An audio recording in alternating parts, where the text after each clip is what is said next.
আমি এমপি হতে চাই না। তাহলে কি হতে চান আপনি? আমি আপনাদের সেবক হতে চাই। কেমন যে সেবক হয়েছেন তা তো দেখেছি। বুড়ো ধামরা গরু গেছেন কচি ঘাস খেতে। মাননীয় সংসদ সদস্য জনাব গাজী নজরুল ইসলাম, আপনার সময় 8 মিনিট। ওই মিয়া, আপনাকে 8 মিনিট সময় দেওয়া হয়েছে সংসদীয় বক্তব্য রাখার জন্য, আর আপনি সেখানে গিয়ে মেয়ের ঘরের নাতনির সাথে ডিস্টিং শুরু করে দিছেন।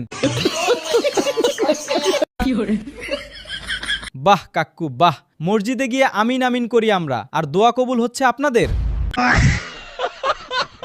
হায়রে বিনোদনের বাংলাদেশ, এটা নাকি সংসদ সদস্যের অবস্থা। ধন্যবাদ মাননীয় সদস্য।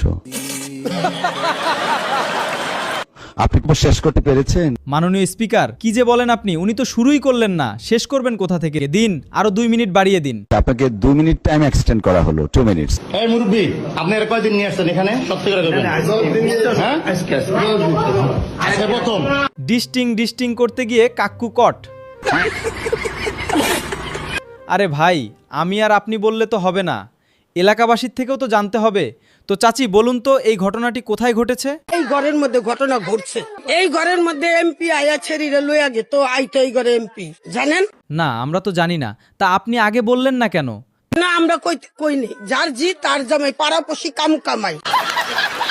তা চাচি শুনুন না, এই বুড়ো মানুষটি সারা দেশের মধ্যে তার বয়সে এত মহিলা থাকতে এই কচি মেয়েটির কাছে এসেছে কেন? কচি আম খামু, কচি পিয়ারা, বুঝছেন? পাকা পিয়ারা খাইলে তো পয়সা যাইবো, গাইলে কচি পিয়ারা খাইবার আইছে এমপি। তোবা তারা মুড খারাপ করে দিয়া। আচ্ছা চাচি, এই মেয়ে কিভাবে এই বুইরা বেটার কাছে গেল, কেন গেল? এমপির খাতায় তোর মারে বহায়া দিমু, এই জন্য ছেড়ি পাইতা দিছে। কি করে দিছে? পাইতা দিছে।